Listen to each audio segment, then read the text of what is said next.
Welcome to the brand new Zach Lowe Show. That's right, I'm back to have the same in-depth NBA conversations you're used to. We're going to talk about the games, the X's and O's, the drama. The playoffs are coming up. And now you get to see every episode in full on video on Spotify and on my own YouTube channel. Episodes drop every Monday and Thursday with a collection of guests you're going to love. So make sure you follow and subscribe to the brand new Zach Lowe Show on Spotify or wherever you watch or listen to your podcasts. Let's go!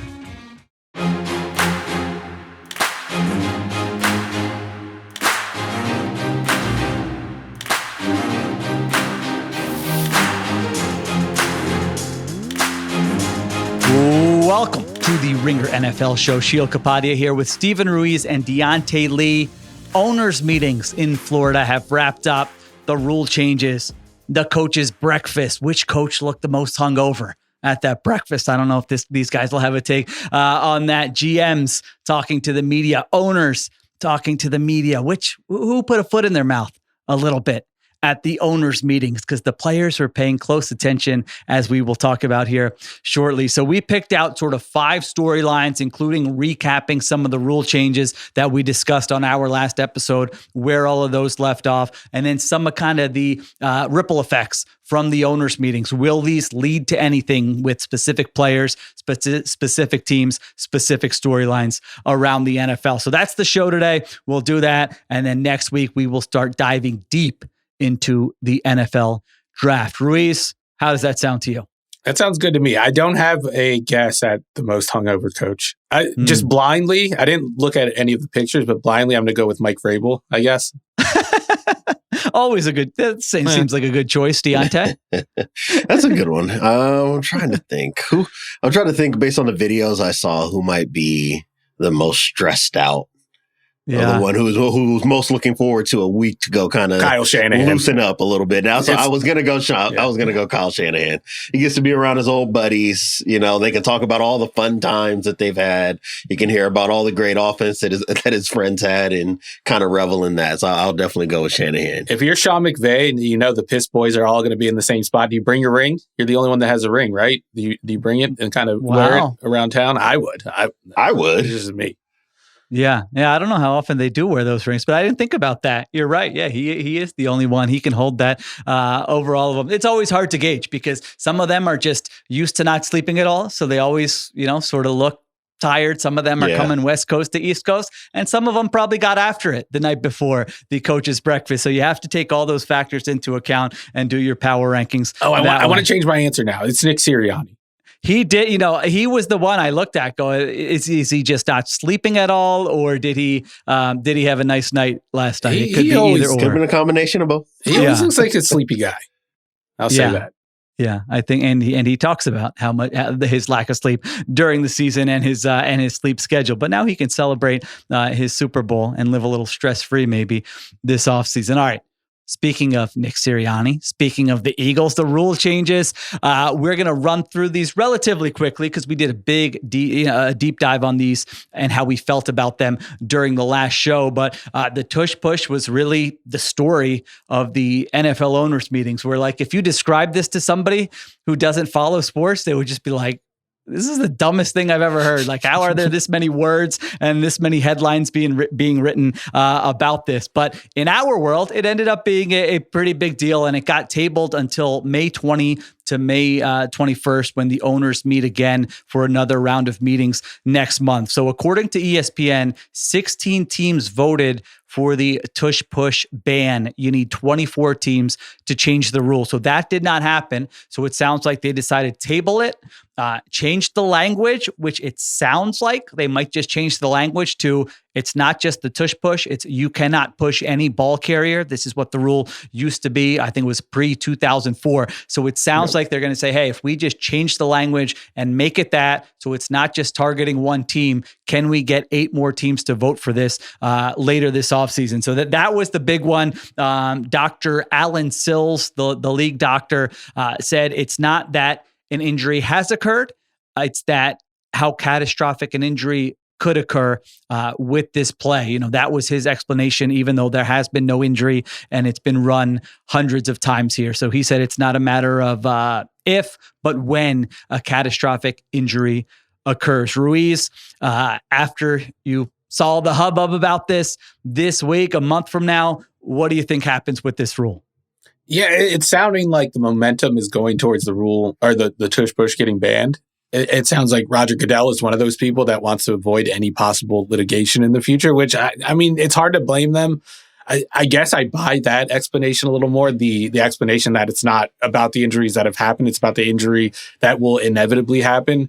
And if that's the case, then sure, fine. I mean, I think we said it on the last pod. It like represents what, like 0.6% of plays that happen. Less, yeah. So it won't affect me either way. Yeah. I'm sure it will affect Eagles fans. I'm sure, and it will just give Eagles fans another thing to complain about. Like, and that's what more do they love than that? Like, if they can go into next season and be like, oh, everyone hates us, they try to take away our main play. They're gonna love it. It's gonna be like the Patriots after Deflategate or the Patriots after their myriad cheating scandals during the Belichick era. So even they'll get something out of this.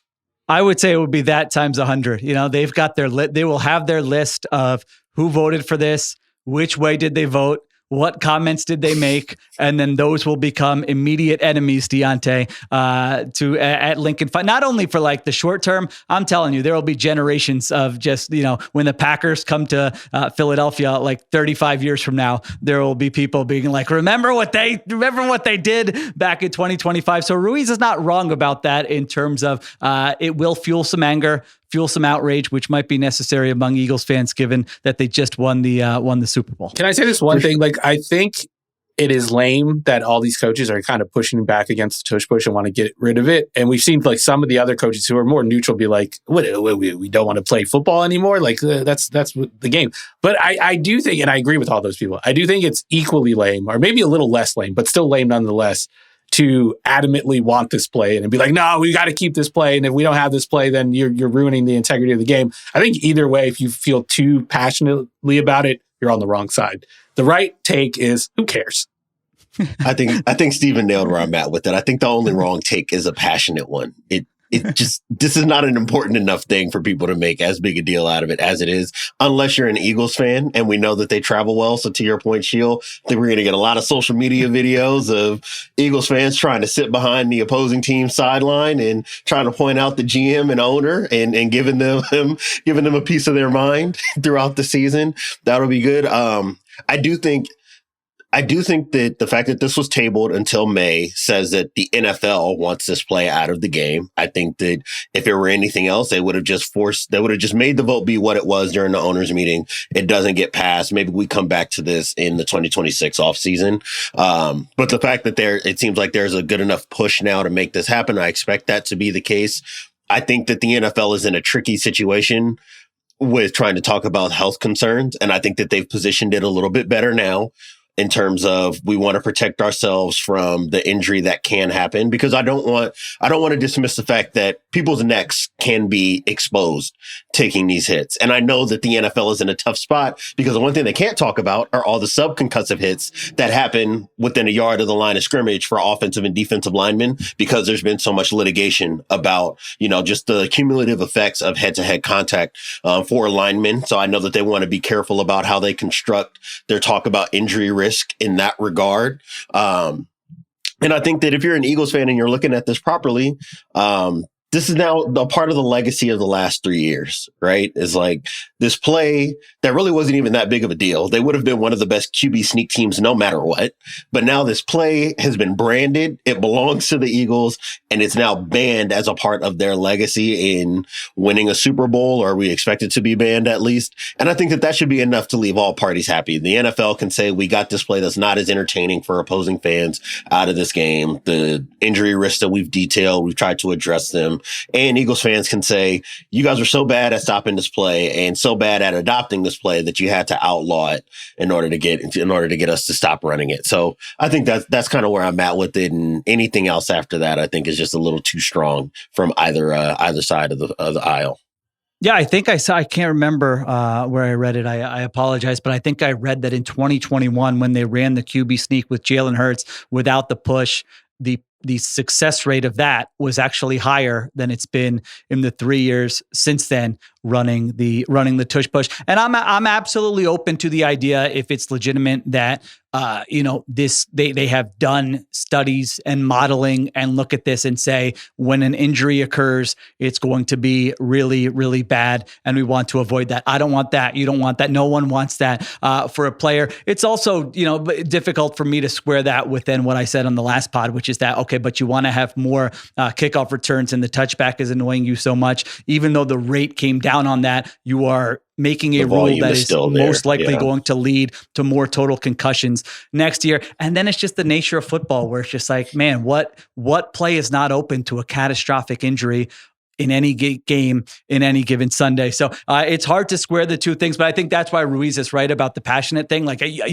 no one would want to come out here and be like, it has to stay in the game, and then we're watching a week 6 game next year and we're all going, shoot, man, look at what happened to player X when they try. No one wants to be in that position. That would be the worst old takes exposed ever. Like someone, 1,000%. Yeah. No one wants to be in we that didn't get spot. to talk about it because it was a blowout, so it didn't matter. We didn't get many of the plays in the first place. But I was thinking about, in the Super Bowl, seeing Chris Jones lined up almost lateral, almost parallel to the line of scrimmage when they ran it. And I was like, you know what? We are now opening the door for defensive players and defensive coaches to get more desperate in their attempts to stop the play. And then that's where I think the door is most open for someone to get hurt. A player being aligned in a way that's a little unnatural and you get rolled up on, right? You don't want to, like I said, you don't want somebody to take contact to the neck area and be caught at the end of the pile in an awkward position and have their spine, exposed or hurt in any kind of way. There is a pace of play issue, but from more of the defensive perspective. And I think that's to me, that's the conversation that's maybe not being had. I think it's less about what the offense is doing and more about what the defenses would have to do in order to stop it if you can't do so effectively just lining up and being stronger at the point of attack.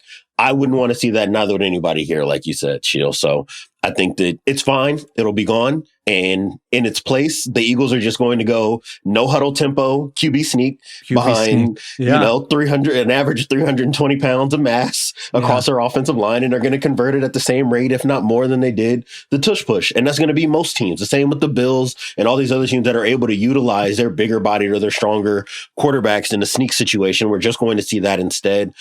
And they're not going to address the QB sneak because that is, like Stephen Dolly says, the original play from scrimmage is everybody lines up close to the ball and we all shove until the whistle is blown. So I think that this is just not that big of a deal outside of the fact that the team that runs it most effectively or runs it at the highest rate is the team that's been winning a bunch of games over the last 3 years. Yeah, no, I think that's right. So we'll see what happens in a month. I mean, they still have to get 8 more teams on board. That's not nothing. So it's not a guarantee that it gets banned. But I think your guys' point about it seems pretty clear that the commissioner and the league want this banned. And so the politicking behind the scenes, you would imagine, could lead to that certainly next month. So we'll see what happens there. The other 3 quick ones here really quickly. The overtime rule, which we discussed, it got changed, but not fully changed. So now both teams will have an opportunity to get the football, but overtime stays at 10 minutes. So Ruiz mentioned during the last episode that if I'm a player, I don't want to sign up for a 15-minute overtime where I'm not getting anything out of it. You're not paying me more to play longer games if they go to overtime. So they actually didn't move it to 15. They kept it at 10 minutes. But whereas last year in the regular season, if you scored a touchdown on your first possession, the game was over. That's not the case anymore. You score a touchdown, the other team gets the ball, and you kind of go back and forth there. So that was one change. Kickoffs, which I just mentioned, they will move touchbacks to the 35 instead of the 30, trying to incentivize more kickoff returns. I made my feelings clear on that during the last episode, so I don't need to get into it again. I don't see the point of it, but that's fine. And then the one we all agreed would be a good move, expanded replay assist, that did pass. So now when a flag is thrown and they see clear and obvious video evidence from the replay official, they can radio down and say, no, you missed that one, pick up the flag, it's obvious. And they can do that in a timely manner, which they started to do last year. So I think that is a good one. Diante, any thoughts on any of those before we move on to the next topic? The overtime rules, I think, was exactly what, though, at least the rule change that was made is exactly kind of what I was outlining, right? Like, there's no need to add the additional 5 minutes and make it a fifth quarter, keep it at 10 minutes. And now you just allow both teams to possess the ball. So if your defense can't get off the field for the first 8 minutes of overtime, guess what? It's a 2-minute drill for you to tie up the game. Yeah, I agree. That's basically what you're working with. To me, that's what's fair. I honestly think that overtime period should probably be about that duration period. I don't know if you need to have a full 15-minute period for that. But yeah, I'm happy with that. And I think that the replay assist is going to work for all the reasons that we detailed in the earlier show. I'm more so surprised that you didn't bring up what I thought was the biggest news in terms of rule changes. And that was using the Hawkeye technology. Oh, that's coming up next. Yeah, I'm saving that for the next topic, Diante. Yeah. Okay, so I separated the rule changes from the other weird stuff that they changed. We'll get to that. If I know Sheil the way I think I know Sheil, I know his take, and we have the same one. But yeah, I think that all the rule changes that came out of the owners' meetings kind of fit what we were discussing in terms of what needs to be best for what was on the table. And I think that all of these will help make the current product of the NFL a little bit better. Did you see Ruiz? that Darren Rizzi projected that the return rate will almost double? He was predicting 70 to 70, right? Yeah, 70 to 75%. Wow. I just wanted to bring up Darren Rizzi. Yeah, I was going to say. They're saying that bathroom in the Superdome still isn't the same.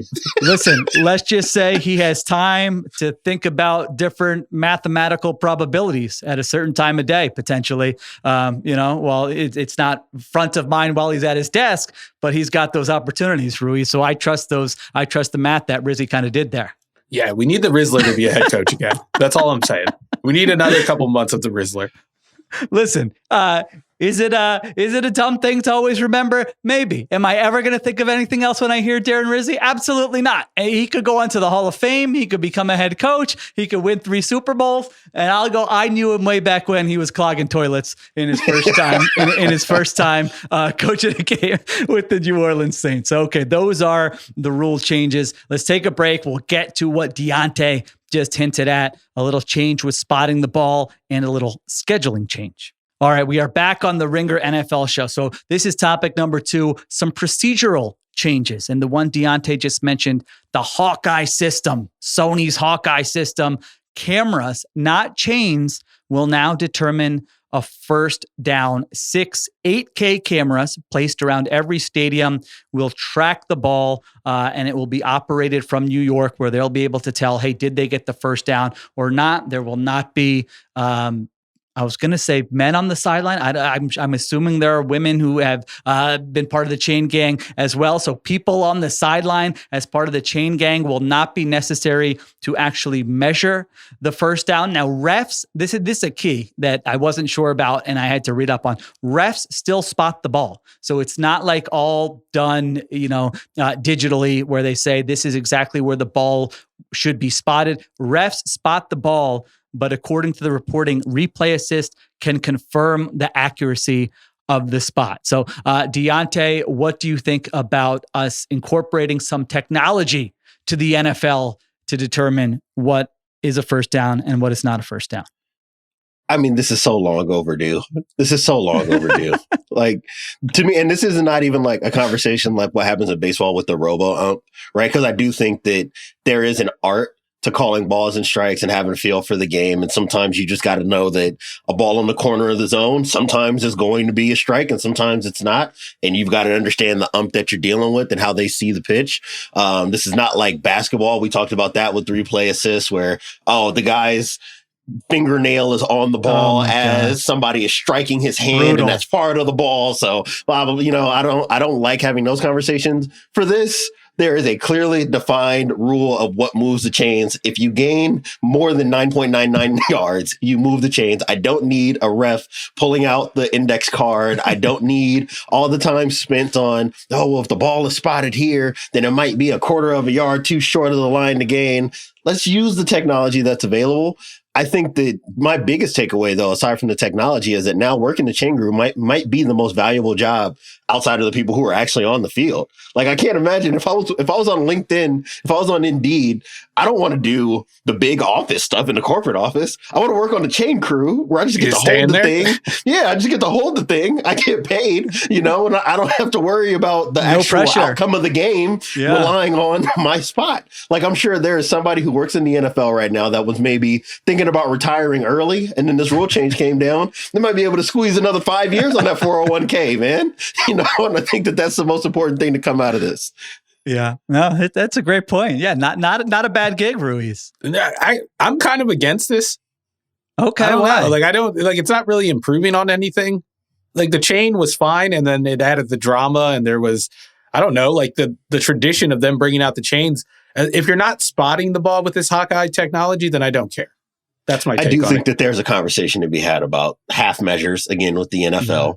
Because they're just afraid of the entertainment of people complaining about the product on TV because things are being changed too quickly. I don't understand why you would measure whether or not somebody reached the line to gain and not use the cameras to spot where the line actually is that the ball needs to be on. Yeah, and the other part of this is if you think this is going to stop fans from claiming the league is rigged or that the refs cheated, when we don't actually see the first down getting measured like we do with the chain, that's just going to open them up to more scrutiny, in my opinion. So I think you're just going to hear louder cries about first downs being called when they shouldn't have been called, or our teams getting awarded first downs when they shouldn't have gotten them. So I don't know if this actually helps in the long run. Until we have chips in the ball already, and I know that it's complicated because you don't know the orientation of the ball when the runner goes down, but there's got to be a way to figure this out. See, I can tell, I'm with you, Ruiz, because I could tell, I know exactly where your head was going when you were making that argument, because this happens every year where someone will make a comment online about, the NFL is worth, let me see here, I just Googled it, estimated to be around $163 billion. So someone will make the comment, the league's worth $163 billion, and they got these people on the sideline just trying to figure out what a first down is and spot the ball and on punts, and then someone else will invariably chime in and go, it's more complicated than that. Someone smart. There are always smart people making the argument that no, like it's harder than you think it is. And I'm with you. Can we not? We can figure it out. Listen, we can figure it out. I visited NASA last month. The stuff they're doing, if they can figure out the things they are doing, I believe that there is someone smart enough out there to upgrade the technology in the NFL so that we can know exactly where the ball should be spotted, exactly when a knee or an elbow or a shin hit the ground, all those things, and we can be precise with this, and it can make games go quicker, and it can leave nothing to chance with somebody on the sideline trying to look and figure it out, all those things. So I'm with you. So you don't need to send me the articles, about, well, it's harder than you think. I've seen all those articles. I understand. I still believe in the human race and the power we have to solve some of these issues. So that's where I'm at, Diante. I appreciate your guys' internal optimism. I don't like officials. It's not easy, enough. right? Yeah, it may not be easy right now. But yeah. This all sounds like guys who have not been on the sideline during a game as a coach, watching these people. You know how many times I have had to look adult in the face and say, you put this spot at the 5-yard mark. That denotes this. You pull the chain all the way to the end. And I'm not saying that the NFL has that level of incompetence, but I think that every time I think about the chain gang and the way that things get measured, all I can think of is the incompetence of the people who have these positions. And I think it's okay to use a little bit of technology to just augment some of the ways that they can have blind spots. But I want all of it. Either no refs or robot. Like I don't want both. I don't want half measures, like we said. I don't want Hawkeye technology in one realm of measuring first downs and then we have like the old school eyeing off 10 yards and old men like deciding where the ball was spotted. That's the biggest problem to me is when you see these spots. Like you watch it on television, you're like, all right, that's like 3 yards off. That's like 2 yards off. That's the problem. It's not like them measuring. I never see them measure with the chain and I'm like, oh, that measurement's off. Like they said it was a first down when it really wasn't. So I don't know. I think they're tackling the wrong problem here. They're tackling something that wasn't a problem at all.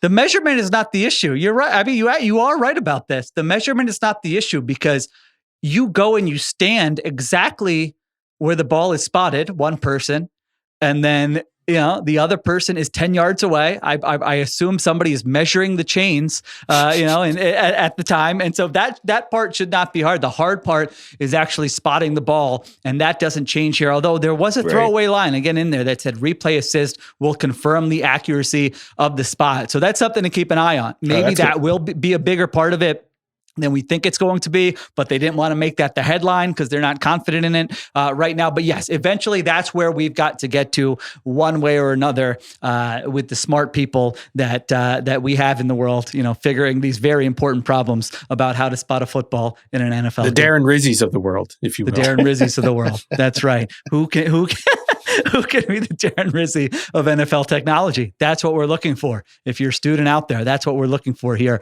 I think our procedures have been plenty clogged in football. I mean, I really think that like 20 years from now, we're going to look back at like this and be like, that's how they did it in 2025. I know it's very slow, but at some point there just has to be massive technology upgrades with some of this stuff. And maybe this is the first step towards that. So let's see how it goes. It can't hurt anything. I think Ruiz is probably right to be a little skeptical that it's going to make a significant impact here, given that it feels like a little bit of a half measure. Okay, so that's one. The second one is the Thursday night flex change. So the window for notifying teams, this applies to weeks 13 to 17. There had been a window where you have to notify them 28 days in advance if you want to change a Thursday night game to a Sunday night game and move a Sunday night or a Sunday game and move a Sunday game to a Thursday night game. They've only used it once over the last 2 seasons. There's only been one flex. Now they have changed the notification period to just 21 days. So they cut a week off of that, saying we can tell you 21 days away from your game whether we're going to move it to a Thursday night. Ruiz, do you have any feelings about this, or does this land in the who cares category of the tush push for you? No, this is insane. This is insane that they could talk about the concerns about player health in all different realms, including the tush push, including head and head safety, the rule changes that have been put in to protect players from taking on unnecessary contact to the head. And then they do this. 3 weeks is insane to me. And I think it's not only about the players, it's also about the fans who buy tickets and plan this stuff out. Some of them are traveling into the city. And then from what I read last year, when the Broncos-Chargers game was moved, I think it was week 16, it was moved up from Sunday afternoon to Thursday afternoon. First of all, that changes everything if you have tickets to that game. And from what I read, they didn't give out refunds or issue any type of compensation because of that, which to me is just insane, an insane FU to the fans that you claim to be putting the schedule together for. I think it's just another blatant money grab by the league, just being able to drive up their ratings late in the season. So when it comes time to renegotiate television rights deals, they could be like, look how our Thursday night program is performing late in the season. It's bad, in my opinion. It's just another, I don't know how this stuff isn't collectively bargained. Yeah, there's a hubris to it where it's clear, like nothing, I feel like nothing they do caters to the fans actually going to the game, because they know fans are going to fill that stadium one way or another. And that is such a fraction of the, people who are going to be consuming the game. Diante, what I don't get is that if we've learned anything about the NFL, it is that people will watch the crappiest matchup on the schedule, regardless of who's playing, which quarterbacks are out, what the stakes are, whether a team's tanking, whether it's on Sunday morning at 6 a.m., whether it's on Monday night at 10 p.m. Eastern Monday. I don't understand. Like, I would like to see, and maybe I'm wrong, I would like to see the range of ratings for a Thursday night game. Like guess what? A bad game in December on Thursday night, people are still going to gamble on it. People are still going to have fantasy people on it. People are still going to do daily fantasy. Yes. And people are just going to say, this is, even the worst game is going to be a better entertainment product than my other options right now when I want to relax after a day of work and sit on the couch and watch something, and I'm going to watch this anyway. So I don't understand the need. Like, again, this is the same thing I said with the kickoff. Some of the motivations, and I'm sure it's financially motivated. I always follow the money. I get that. It's hard for me to understand though, like, is it really going to make that much of a difference if you show a crappy game for like 1 week in mid-December on a Thursday night? I think the answer to that is no. I'm sitting here looking at Kevin Seifert reporting from ESPN on this, right? And he has the NFL executive vice president saying that the change is here to give the league a better opportunity to make timely decisions on potential flex games. What does that sound like? That sounds like we want to know when we can get the most eyeballs on these weekday games. And to me, this has nothing to do with the current slate.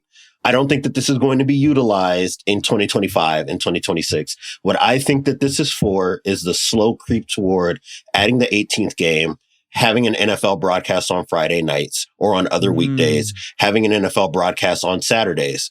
So they can dominate everything from Thursday through Monday. And they are going to have a tighter window now where they can really play the matchmaking for these primetime slots. That's what I think that this is ultimately about. I would not be surprised at all if we don't really even speak about this often over the next couple of seasons. But as they continue to negotiate for future CBAs, and the 18th game, I think, becomes a bigger sticking point in these negotiations.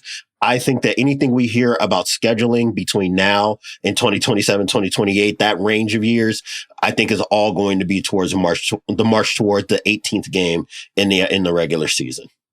So I looked it up in that Broncos-Chargers game that got flexed. It had an average of 11.03 million viewers. That's up from 8% from the previous year. But overall, on the season, Thursday Night Football was up 11% from the previous year. And this was the second smallest audience that a Thursday Night Football game got last year. So them flexing it didn't really improve viewership last year. Interesting. So they picked the game they thought was going to get a higher viewership, and it got below average for a Thursday night game. Yeah, and the lowest ratings were another Broncos game. So maybe it's a Bo Nix problem. I'm telling you, to me, you know who this is going to benefit? Netflix.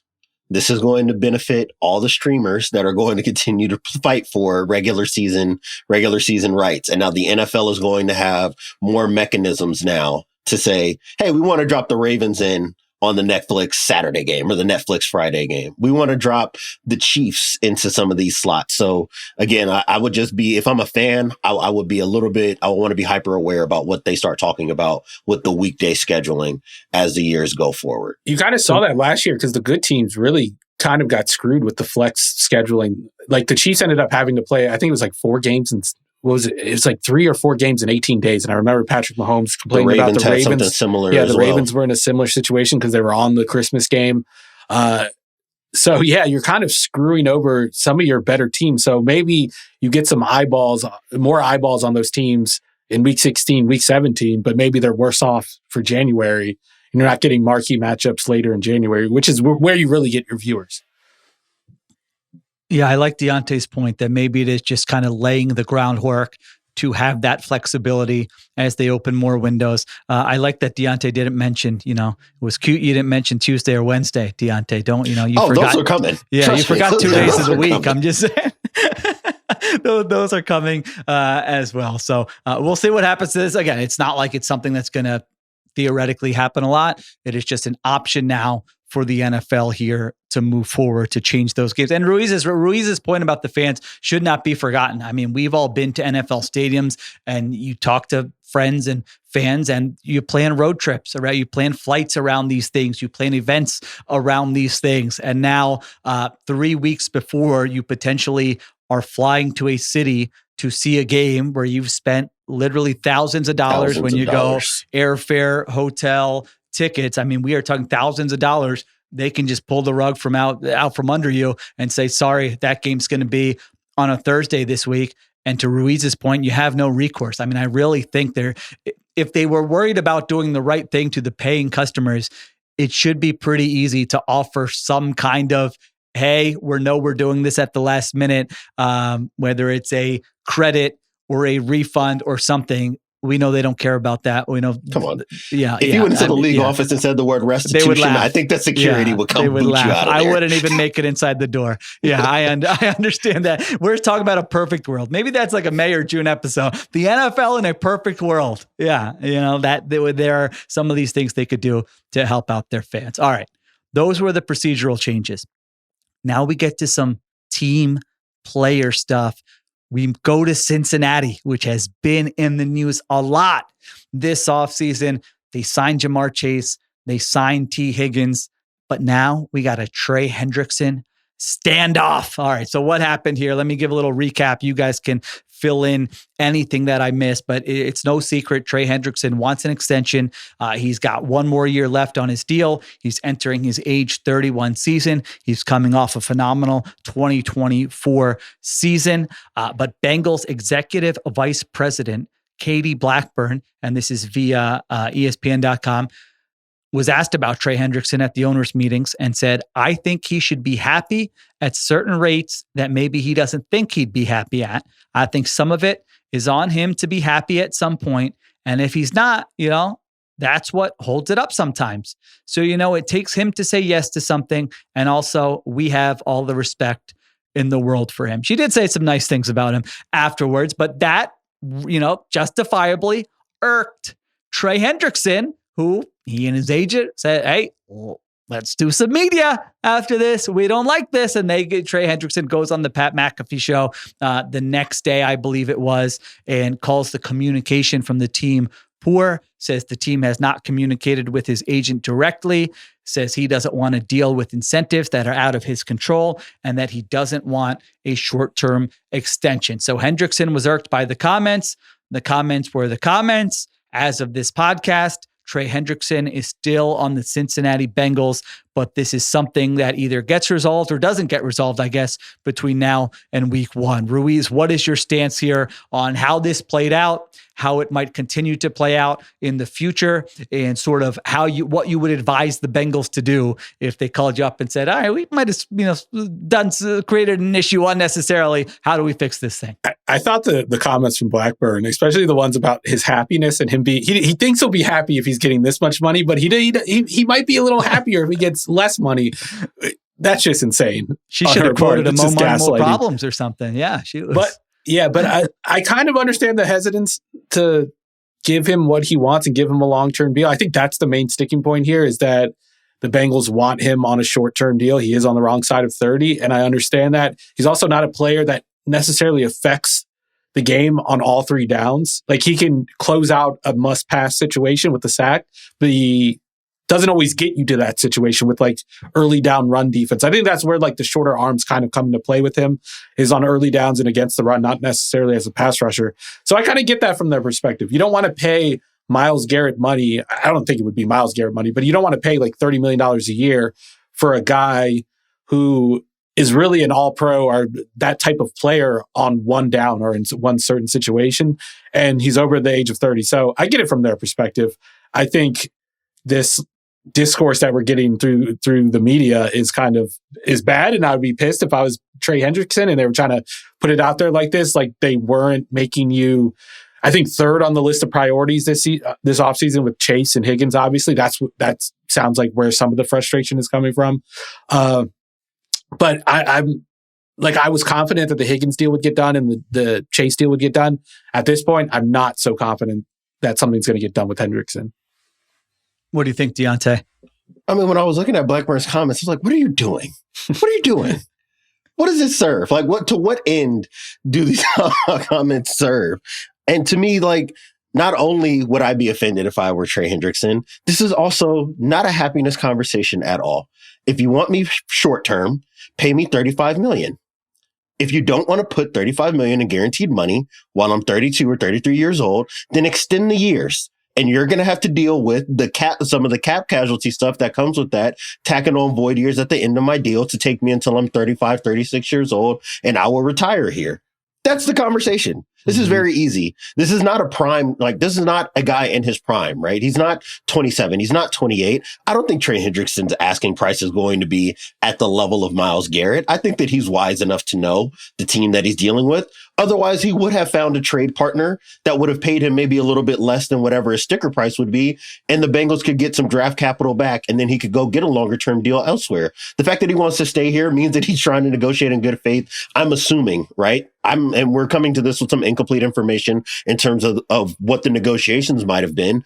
But this is simple because it was simple with T. Higgins as well.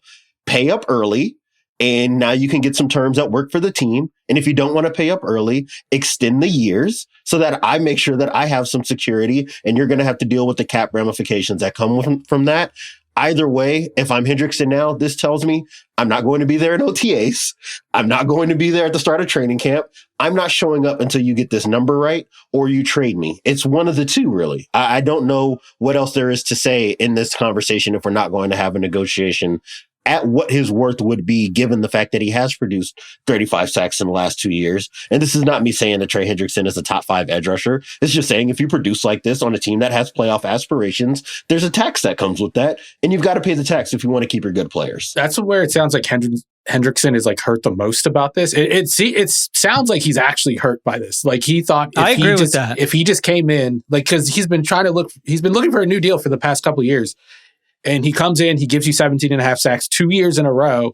And it sounds like he's saying like that was kind of what they laid out, the parameters they laid out for him to get a new deal. It was like come in and play well, and then we'll give you a new deal. And then he came in and played well. And then the fact that he's still on the wrong side of 30 comes in and the Bengals are like, oh, well, we're still not going to pay you. And this wasn't the team that drafted him. This was the team that courted him in free agency, gave him a bunch of money. I guess they probably didn't make any promises about him being a Bengal for life at the time. I don't know what their pitch was, but it sounds like Hendrickson wants to be there. I will say this. I do get like not wanting to jump into a long-term deal with a player like this. But if you do fancy yourself a Super Bowl contender, you need an edge rusher like this in the playoffs. Like we've seen that time and time again. Like if you have a dominant edge rusher or two edge rushers that can kind of produce that in the aggregate, then you can go far away in the playoffs. And if they don't have Hendrickson, what do they have on defense? So it's kind of tough from their perspective in that regard, that they don't have a lot on defense and they're playing hardball with the one guy that they can kind of pencil in for the next 2 years maybe as a top level player. Yeah, I think contract-wise, the comp here is Danielle Hunter, who is also entering his age 31 season, and the Texans gave him a 1-year extension for $35.6 million and gave him a raise from $19 million to $32 million in 2024. So I'm sure the Bengals looked at that and are like, why did you guys queasy. I'm sure they're queasy looking at that. Why'd you guys do that? You know, he's 31. Don't be doing doing that every time a team gives out a contract. Yeah. So that if you're Hendrickson, you say, wait a minute, I have been as productive, if not more productive than him. We're at the same age. That's the agreement I'm looking for here, and I don't know, like you said, we're at an information shortage. I'm with you, Ruiz, though, just listening or reading Hendrickson's comments, and you'd said it, Diante, like it does seem like his ideal scenario is to stay in Cincinnati on a contract that seems fair, not necessarily one that is like above and beyond, but just he wants something, which if you're a Bengals fan, that should leave you thinking like, all right, maybe this is just something that's happening in April, but there's room there to get something done where both sides give in a little bit. So I think that would be the type of deal that if you're the Bengals, you say, if you want to keep Hendrickson, you say, this is what we're willing to do. I think Ruiz is right too. It's like you're 31 years old, and do I want to do this deal when I paid T. Higgins, I paid Jamar Chase, I'm paying Joe Burrow, my defense needs a lot of work. Do I want to tie that kind of money into Trey Hendrickson right now as well? Now, Hendrickson last year, first in sacks, first in pressures, first in quick pressures. So like Ruiz said, this is a skill set that is coveted by not just the Bengals, but really by every contending team, that this is a useful player, an impactful player on the downs that matter the most. So I do think it's a tough decision. I was looking at some trade comparisons here, wondering, hey, if this is actually reaching a point where these guys are not on the same page, what could the Bengals get for him? And that's tough too. Because as we've seen with some of these guys, when a team has to not only give up something for the player, but they know they have to pay the player, the market isn't always what you would expect the market to be. And so the Commanders got a second for Montez Sweat a couple of years ago. Now, that was a situation where Montez Sweat was 27 years old. The Giants got a second for Brian Burns, but he's 26 years old. This is a 31-year-old player who you're going to have to pay. So I was having a hard time. I was looking at some teams. You guys tell me what you think about some of this stuff. But, if you're a team like the Patriots, would you be interested? If you're a team like the Bills, would you be interested? The Lions, I feel like, are always a team that comes up when you say add a little bit more pass rush. The 49ers, you say, let's pair him on the other side of Nick Bosa, and we feel like we can rebound in a big way here. We've got 11 picks. So those are some of the teams that I came up with. And in terms of compensation, is it something like, hey, let's look a year out and say a 2026 second round pick Would any team, if you're the 49ers, would you be willing to give that up? Would you be willing to give up a third and a fifth this year for Trey Hendrickson and then pay him? Diante, I don't know. Do any of those teams interest you? Do you think there's a deal out there to be done for Trey Hendrickson here, either before the draft or even after the draft? I think as we walk closer to the draft, that compensation is probably closer to the latter deal that you put on the table, right? A pick somewhere between 75 and 100, plus maybe a late day 3 pick, something in that 150 to 200 range probably gets that deal done. And if I'm a contending team, like you said, if you're the Lions, if you're the 49ers, if you're a team that's thinking, hey, one more piece, if you're the Packers, and you're thinking, hey, a piece like this might take us from being an interesting team in the NFC to maybe having just enough firepower to give us a puncher's chance against the Eagles, if they continue to be at the top of the conference, then that's worth it. I think if you're Trey Hendrickson, and this is where it gets tricky, right? Because you are on the wrong side of 30. You've got to start thinking about timeline. You do want to land at a place like that. And I think that his priority should be more, let me get to a place where I can win, see if I can cash in, like you said, very similar to Daniil Hunter, where I can get maybe $28-29 million because I will be going to a new team in that instance. And maybe they're not paying me right at the same market rate as the guy that's at my position in a similar spot in terms of the age curve to me. I think that that's probably the happiest ending for these guys. Because if I'm looking at Katie Blackburn's comments, that to me does not sound like somebody who is operating with the assumption, with the understanding that we're going to give you what you want eventually, right? I think we'll get to the Cowboys and Micah Parsons eventually. That conversation is more like Micah's going to get what he wants, and maybe Jerry Jones has to pay the price for that. This to me does not sound like we're going to give Trey Hendrickson what he wants eventually. It's just us ironing out the details. And if that's the case, and they should have done what we said they should have done in January and February, which is pay your receivers and get some additional draft capital as early as possible. And now you're on the wrong side of free agency, and teams will start filling and addressing needs. You're not going to get the same kind of premium that you might have in February and March. I think like even a sub-contender, like a team that wants to take a step up towards playoff contention, like a team like the Jaguars would be smart. I was looking at the Jags as well. To trade that, like a couple day 2 picks for Hendrickson. The Bears can afford to do that. The Bears are another one. I wonder if the Bengals would hesitate to trade him within the conference, just because, especially to a contender that they think they're going to go up against. But a team like the Jaguars, they might be able to get the best of both worlds, where maybe Hendrickson does take a shorter term deal because he is from Florida. And one of the big concerns was, he says this directly, like, I want to be able to tell my wife where we're going to be living for the next couple of years. Maybe the Jaguars do get a hometown discount on the contract, and they would be more inclined to give up a little more draft capital because of it. But it sounds like the Bengals have like their plates full. They have apparently negotiations going on with the stadium. Right. And Blackburn was talking about possibly just picking up and going somewhere else after 2025 if they can't get a deal done.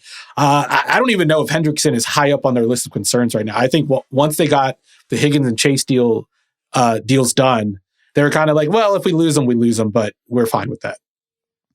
Yeah, you mentioned 2 day 3 picks. I mean, I would consider, I would be inclined to consider that if I were the Bengals. If you don't think you're going to be able to come to a contract resolution, and I can get 2 top 100 picks, and then I'm getting off of his money, and I'm trying to figure out how do we rebuild this defense, as we talked about in a previous show, to a level of competency. We're not talking top 10 here. We're talking about one that can give our offense a chance. They made that decision when they brought back T. Higgins, what kind of team they're going to be. The offense is going to carry the team, and the defense be good enough to give us a chance. There is a scenario where you spread some of those resources out a little bit, and you become a more well-rounded defense. Now, that's easy for me to say. If I'm a defensive coordinator, give me the guy who just had 17 and a half sacks last year. I don't want to lose that guy, but that could be a line of thinking for the Bengals. So we'll see what they do. Diante, your point made me remember, these teams should go back and look at Pete Carroll. I just got to Seattle to cover the Seahawks, and the big story in the summer of 2015 was Cam Chancellor holding out. And Pete Carroll put on a clinic on how to handle these things. Like, any question was just, we love Cam. Yes. Cam's a leader. Cam's going to be involved. Cam's the heartbeat of this team. We're going to figure it out. We need Cam. Now, I remember I even tried to, I just got there trying to press him a little bit. He's like, you can ask me as much as you want. I'm not going to say anything else about it. He's like, who's this new guy who keeps asking me about Cam Chancellor? But it's like, it's not that hard. It's not difficult. Compliment the player. If it's a good player, just compliment we hope to figure something out. We're not going to negotiate through the media. He's a great player. He's been a big part of our success. And we'll see where it goes. But, we value that guy. That's it. Next question.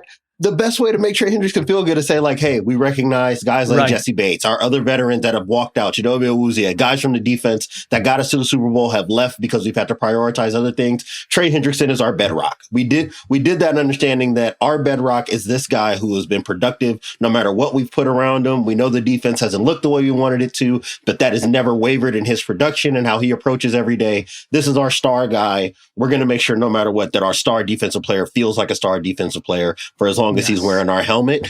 Boom, it's done. That's all you have to say. Yeah. Then nobody even cares about what the particulars of this conversation is. Hendrickson's not going on McAfee. I mean, honestly, it was self-inflicted, all this. Exactly. It does not have to be this way. It just doesn't have to be this way. All right. So we'll see what happens there. All right, let's take a break. We come back, we talk about another pass rusher, another league executive who is prone to saying some things when we come back on the Ringer NFL show. All right, we are back. Topic number 4, Jerry Jones, Micah Parsons. Does it matter at all? Or is this just kind of standard operating procedure with the Dallas Cowboys? All right, so what happened here? Jerry Jones is asked about Micah Parsons at the owners' meetings. He says, yeah, I've had a lot of conversations with Micah, but he says, not with Micah's agent, who is a very powerful agent, Deshaun Watson's agent, David Mulligetta. And Jones says he doesn't know Mulligetta's name. Now, that ends up annoying Micah Parsons, who then takes to Twitter and tweets about it and says no deal will get done without his agent. There will be no kind of backdoor talks about just me and Jerry hammering out the details here. That's why I hire an agent, because I want an expert. So there's that. Jerry Jones, here are the quotes from The Athletic. I don't view it as urgent at all. Using the basis that the earlier you get something done, the cheaper, or the earlier you get something done, a lot of times they don't want to stay cheap. You might want to see a few more cards played, not with just that particular negotiation, but with the whole team.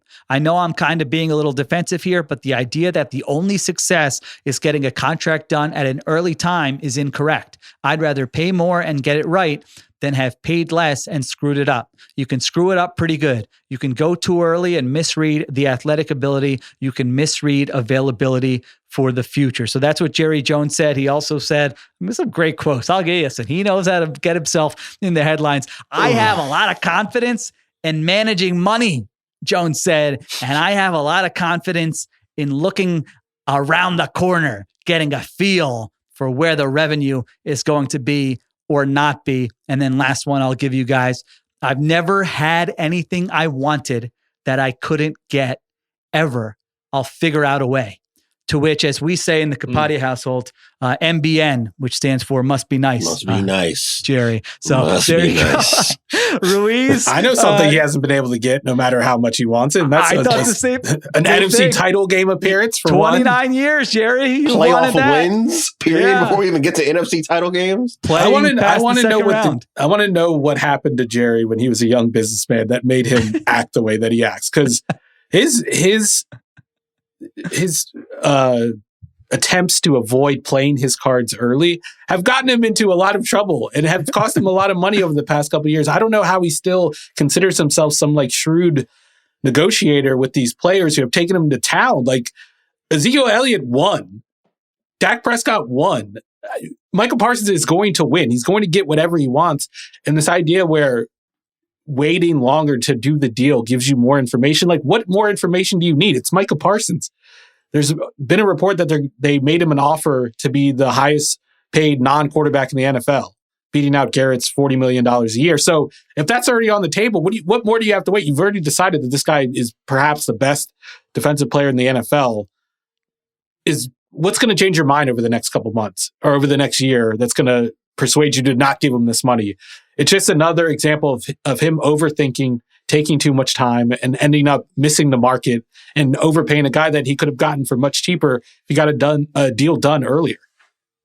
Is it just marketing and promotion though, Diante? Is it just, hey, let's get this in the headlines. We'll string it out until the summer. Yeah, we'll pay a few million more, but what's the big deal? This is all part of the Dallas Cowboys and how we operate. And we're going to be talked about on First Take and on the Ringer NFL show, which we're doing right now for months to come. And this will be a big story in the slow time of the NFL calendar. Like, I just do wonder how much of it is that. And he's like, all right, we might pay, $2 or $3 million more per year than we would have if we did it earlier. That, that type of promotion is worth that much money.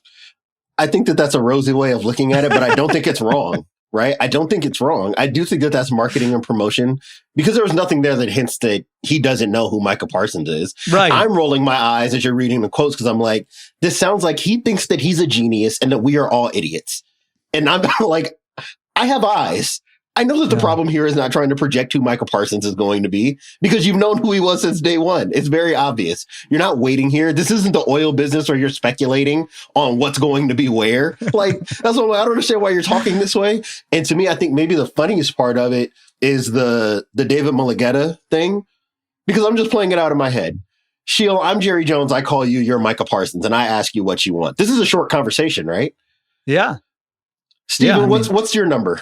If you're Micah Parsons, $40.5 million per year. Okay. $41 million per year. What about you, Sheil? 43. Let's go 43. Yes. Jerry Jones calls me, I'm Micah Parsons, and asks what I want. $42 million. Have a great night, Jerry. Hang up the phone. Yeah. If you want to talk about the particulars, then you go call my agent. There's nothing else to talk about, right? Like, this is like the NBA with max contracts where, the team doesn't even have to talk to the player all that much. It's just, is it 4 years? Is it 5 years? It's going to be the same conversation here with Micah Parsons, right? Do you want it shorter where you can get back on the market earlier? Or do you want it longer? And now maybe we put a little bit more up front and now you've got to deal with more team-friendly stuff on the back end. And to me, if you're the Cowboys, if you're Jerry Jones, not only do you lose these negotiations, you get pantsed in these negotiations. Dak Prescott's representation dominated that negotiation. He got everything that he could have asked for. He's still the highest paid quarterback in the NFL by $5 million a year. Highest paid player in NFL history. And he got hurt. So Jerry was unable to anticipate the availability aspect. Like he claims he can peek around the corner and see. He can't get tagged. If he's traded, it's extremely punitive on the Cowboys. Like there's never been a negotiation. There hasn't been a negotiation in the last half decade, at least, where you walked away from it feeling like, oh man, the Cowboys paid the guy that they wanted to pay and they maintained enough flexibility to continue adding pieces around these guys. That's not the way they operate. And it's fine. I mean, hey, as an Eagles fan, is this what you want to do? Go ahead and pay top sticker price at all times and give up all the terms and just watch, the depth on your team continue to whittle away. I just don't understand if you're Jerry Jones, how you could possibly believe that this is the best operating procedures outside of everybody just wants to hear what I have to say. And I'm just going to say whatever because I know I'm paying all my cool players and these are all my toys and I just get to do what I please. That's what he's doing, I think. I think he doesn't want to be like the chain game, the new chain game that doesn't have to do anything. He doesn't want to just be there, standing there and being like, okay, yeah, I'm the one that signs the check.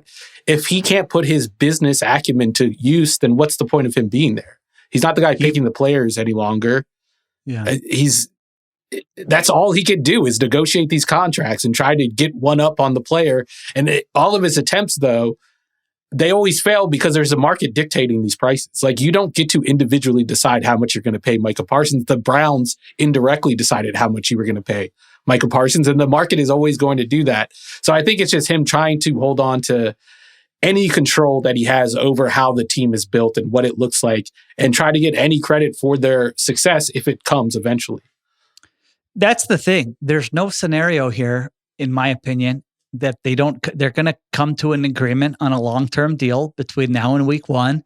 Like that is 99% how this is going to end. I really can't imagine a scenario where it doesn't end that way. And to Diante's point, we could probably get pretty close to the terms now. Jamar Chase is the highest paid non-quarterback in the NFL at $40.25 million. Micah Parsons is next up. He's going to make more than that. How much more of it is than $40.25 million? Is it 41? Is it 42? Is it 43? That's what we're talking about here, honestly. Probably between $2 to $4 million is which is nothing when you're talking about a player of this caliber. And then obviously the guarantee structure and all that. So it is not a hard negotiation. So maybe Ruiz is right. He wants to feel like, hey, I'm massaging this relationship. We're still a family-run business, and I'm talking to the star player who is going to be great for us and one of the faces of our team. And I just want to feel some value with what I'm doing now, rather than just, hey, somebody else handle this, tell me what it costs, and I'll sign the check. Maybe that's all it is. I think the marketing thing is certainly a part of this as well.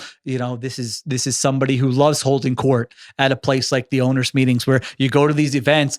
Some owners are avoiding you and running through the hallways and saying, "Don't follow me," and, "Hey, we'll do it tomorrow." And you never get. That's not Jerry Jones. Hey, yeah, all right, everybody, yeah, we'll do it over here. Hey, did we miss anybody? You want a minute over here? Yep, come. Grab your camera, grab your microphone. Let's chat about any and all topics right now. So that's a part of it too. His personality, the way he operates the team. So I don't know. Sometimes, yeah, I'm with Diante. Sometimes I feel like a sucker for even mentioning this on, hey, should we talk about this today? Because I just feel like there's no scenario where this doesn't get done. At the same time, it does continue to be a bit confounding the way Jerry Jones handles some of this stuff with his star players. I mean, it always gets done. He's not wrong. It's not like Dak Prescott or CeeDee Lamb left or anything. He's not losing players that he wants to keep. Going back to Zach Martin wanting to restructure, it always gets done eventually, but there's always a bit of a song and dance before it gets done. And then when you look at it at the end,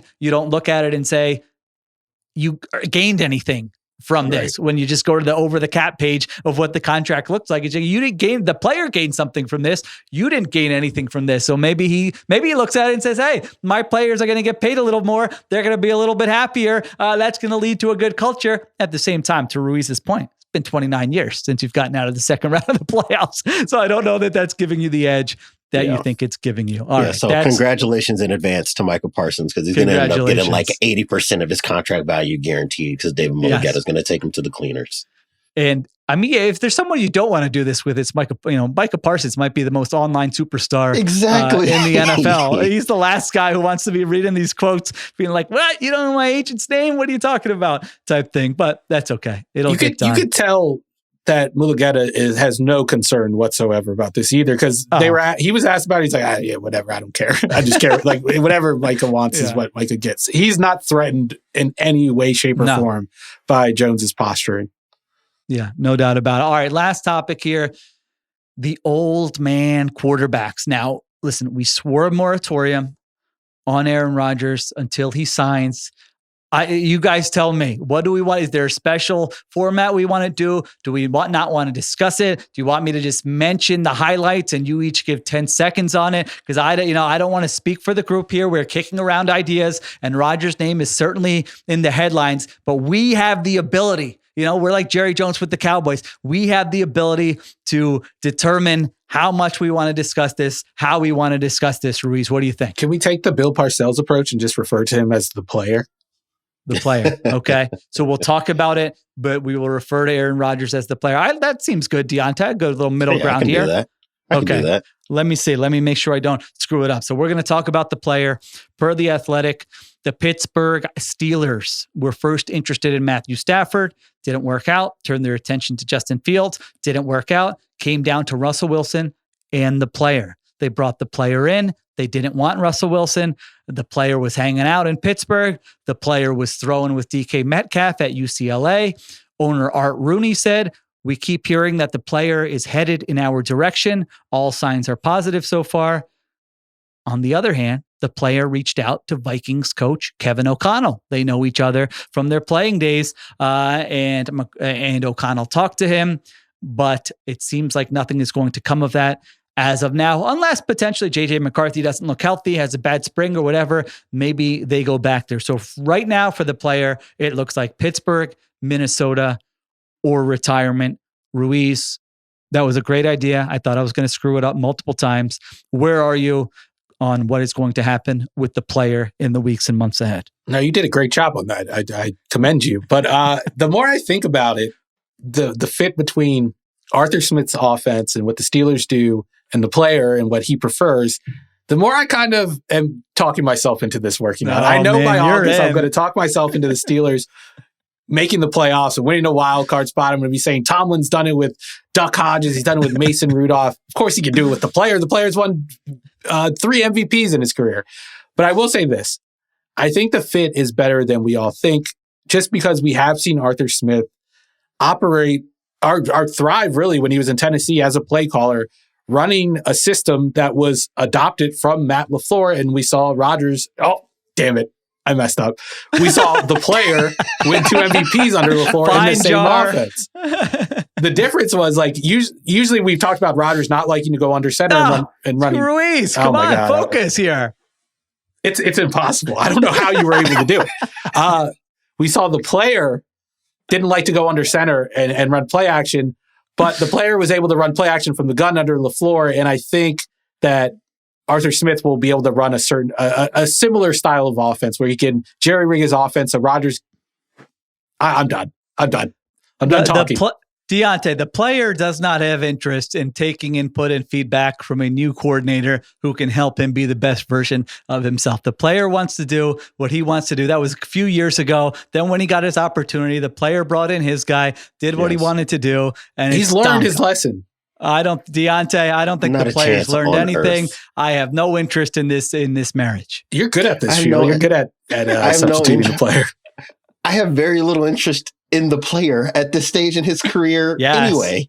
Like that's just where I'm at with it. I'm sure that when he called Kevin O'Connell, they had a nice chat, and Kevin O'Connell probably got off the phone saying like, "Love you, Aaron Rodgers," but no, whoa. Hell no.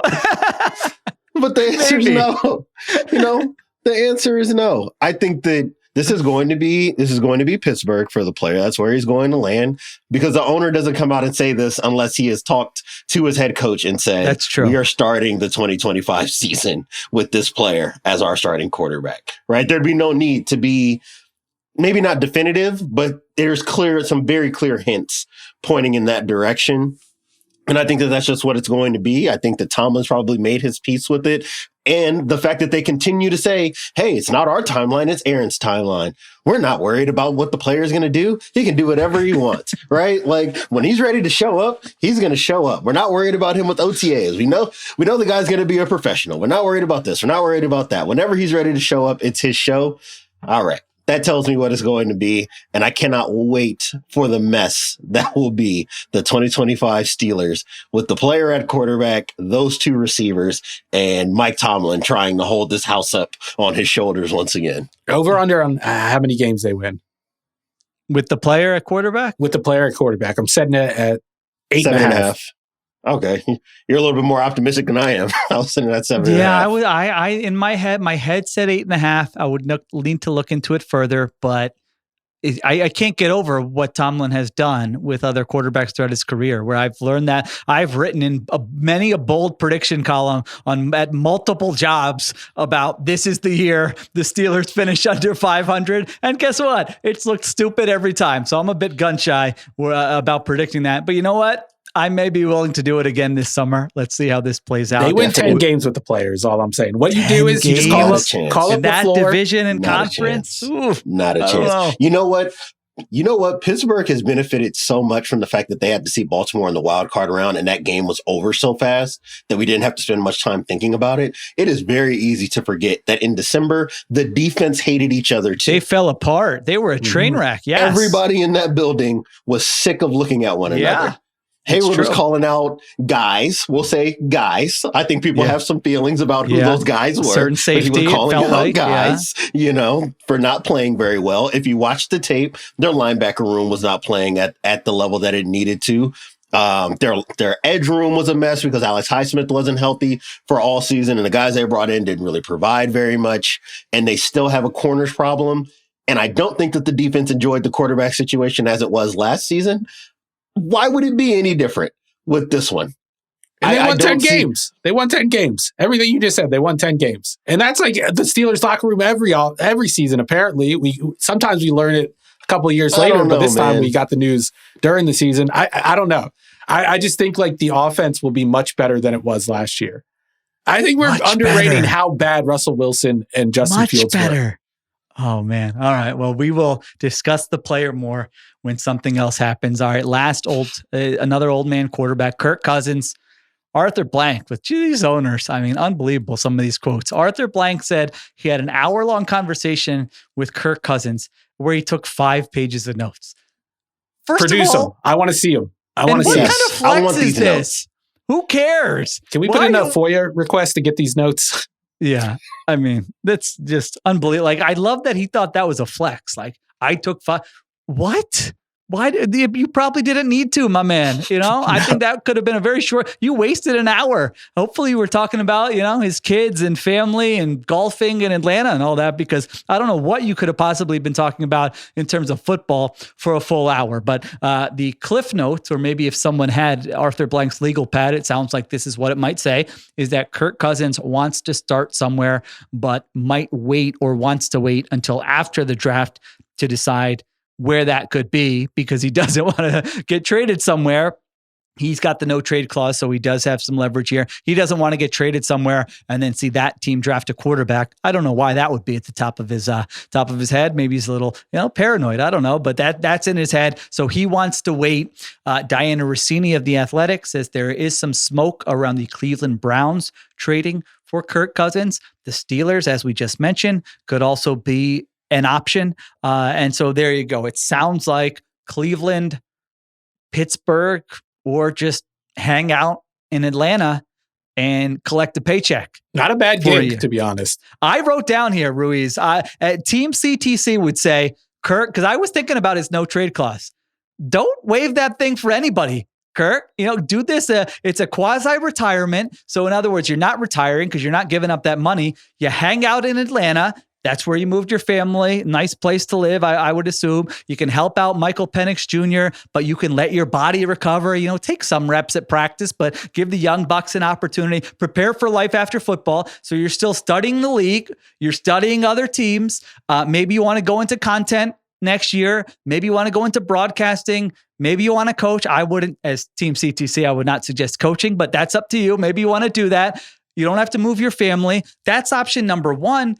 Option number 2 is you waive the no trade clause and you're going to the AFC North and you're playing outside in Pittsburgh or Cleveland and you're taking hits and you're probably not winning anything significant. No, thank you. If I'm Kirk Cousins' buddy, I'm saying we're not waiving that no trade clause for anybody. The money's coming in regardless. Let's hang out in Atlanta for 2025. So that's where I'm at with it.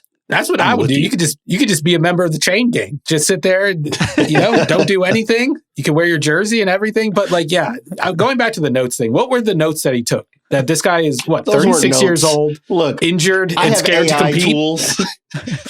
I use AI tools to transcribe stuff. If I'm working at the field, like for media day, you don't always have time to scribble stuff down as you're running around. I just need a little bit of computer help. That to me sounds like he's got a little AI bot that's just transcribing things as it's happening. And we talked a little bit about Micah Parsons having a short conversation with Jerry Jones. I can imagine how short this one needed to be if I'm Kirk Cousins.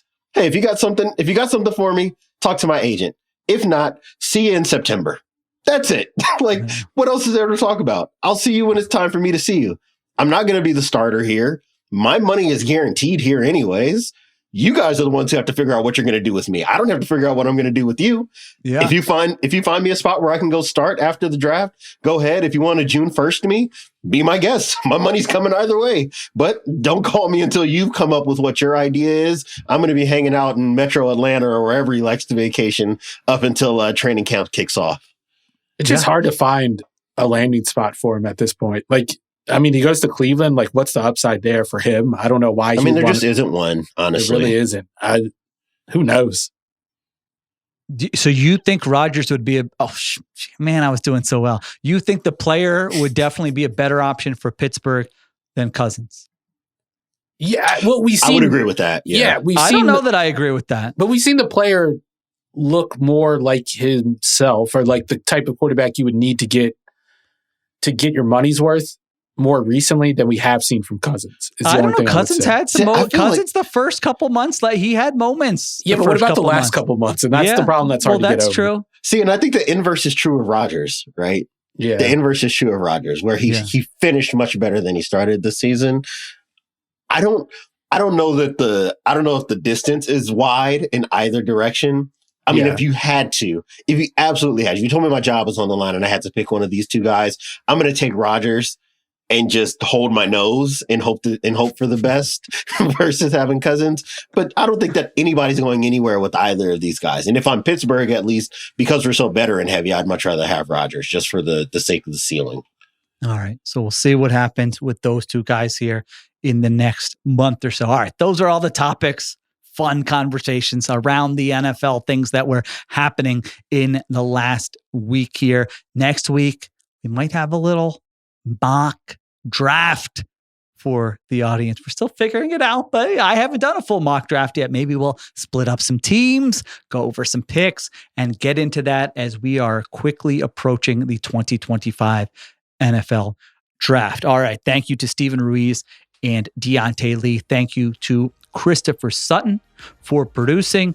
Thank you to Kiera Givens on social. Additional production supervision by Conor, Nevins, and Arjuna Ramgopal. I'm Sheil Kapadia.